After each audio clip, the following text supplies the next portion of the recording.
حضرت سیدنا بلال حبشی کو لینے کے لیے صدیق اکبر پہنچے، 2000 دینار، 3 غلام، پڑھے لکھے، سیانے، سمجھدار۔ جب دیے نا تو امیہ کہنے لگا ابو بکر بڑے گھاٹے کا سودا کیا تو نے، یہ پڑھا لکھا مجھے دے کے جا رہا ہے اور یہ ان پڑھ تو لے کے جا رہا ہے،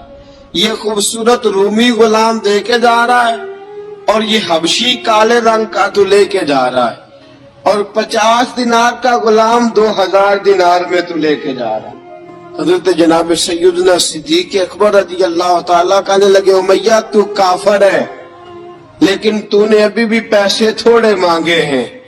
تو نے بلال کا رنگ دیکھا ہے، میں نے مصطفیٰ کے عشق کا رنگ دیکھا ہے۔ فرمایا تو ابھی اس کے رنگ میں الجھا ہوا ہے۔ فرمایا اگر میں یمن کا حکمران ہوتا، یمن کا بادشاہ ہوتا اور تو مجھے کہتا کہ بلال میں تب دوں گا